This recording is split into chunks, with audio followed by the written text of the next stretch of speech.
Assalamualaikum warahmatullahi wabarakatuh. Selamat pagi anak-anak. Salam sehat dan tetap semangat. Hari ini kita akan belajar matematika dengan materi teorema Pitagoras. Di sini Bu Yuni sudah menyiapkan gambar segitiga siku-siku, di mana siku-siku terletak pada titik sudut C. Teorema Pitagoras sendiri itu berlaku hanya untuk segitiga siku-siku.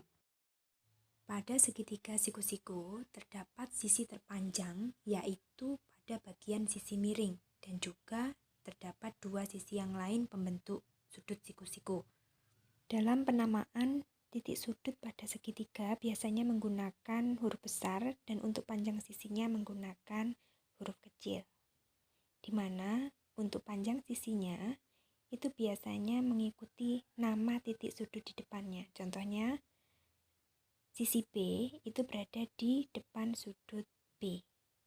Kemudian sisi C berada di depan sudut C. Nah, sekarang kita masuk ke bunyi dari teorema Pitagoras. Menurut teorema Pitagoras menyatakan bahwa kuadrat dari sisi miring itu sama dengan jumlah kuadrat dari dua sisi yang lain. Sehingga jika saya tuliskan, maka panjang AB kuadrat itu sama dengan panjang BC kuadrat ditambah dengan panjang AC kuadrat. Atau panjang AB sama dengan akar dari BC kuadrat ditambah AC kuadrat. Nah, di sini saya akan memberikan satu contoh. Diketahui sebuah segitiga siku-siku PHR dengan panjang sisi HR itu sama dengan 3 cm. Dan juga panjang PR itu sama dengan 4 cm.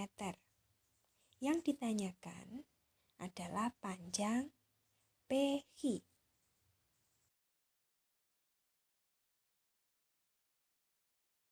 Karena segitiga PHR adalah segitiga siku-siku, maka berlaku aturan dari teorema Pitagoras, yaitu PH kuadrat sama dengan HR kuadrat ditambah dengan RP kuadrat atau PR kuadrat.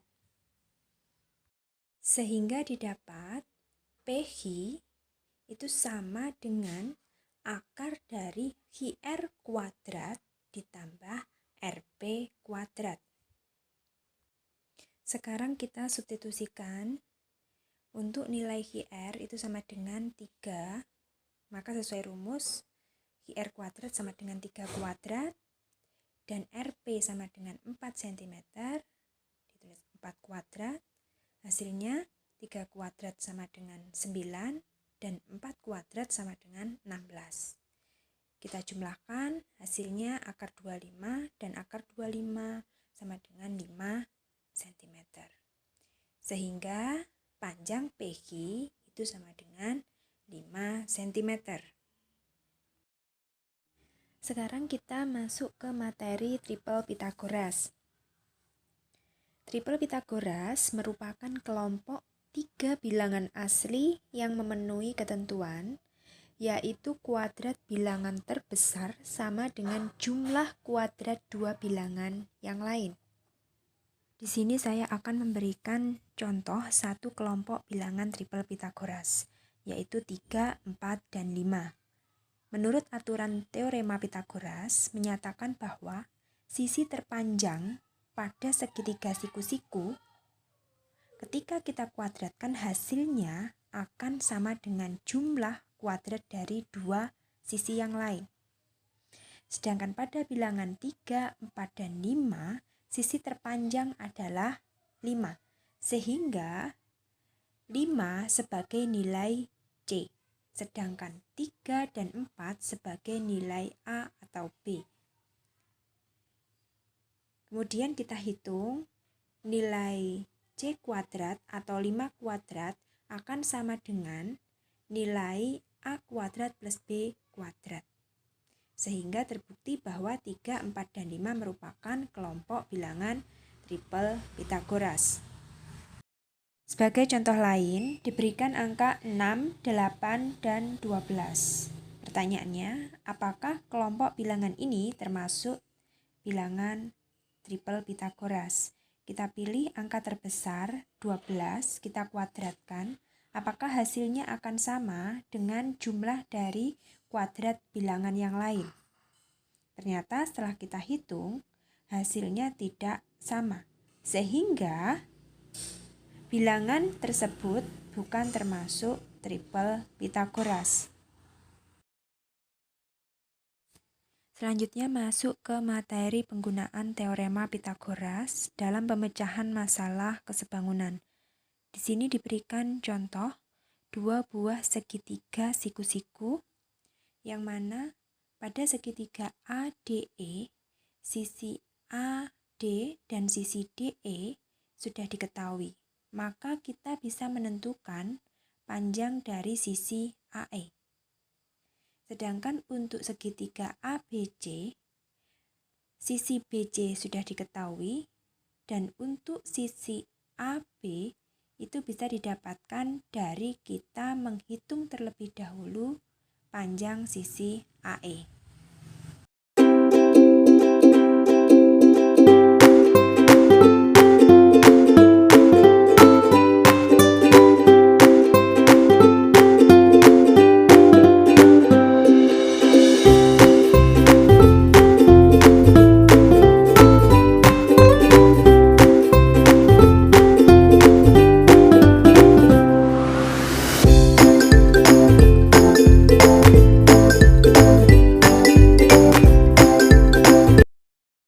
Di sini kita sudah menemukan panjang AE yaitu 13. Dari gambar itu ditunjukkan bahwa panjang AE sama dengan BE. Sehingga panjang BE panjangnya juga 13. Sehingga untuk panjang AB sama dengan 2 kali 13 atau sama dengan 26. Selanjutnya kita akan mencari panjang AC. Pada segitiga ABC, siku-siku pada C sehingga sisi AB merupakan sisi miring. Sehingga diperoleh AB kuadrat sama dengan BC kuadrat ditambah AC kuadrat. Karena kita mau mencari panjang AC, sehingga BC kita pindah ruas ke kiri. Sehingga yang semula positif berubah menjadi negatif BC kuadrat. Sekarang kita substitusikan untuk nilai AB, BC, dan AC. Sehingga didapat 26 kuadrat dikurangi 10 kuadrat sama dengan AC kuadrat. Kemudian 26 kuadrat dikurangi 10 kuadrat sama dengan AC kuadrat. Sehingga 576 sama dengan AC kuadrat. AC sama dengan akar dari 576. Sehingga didapat panjang AC sama dengan 24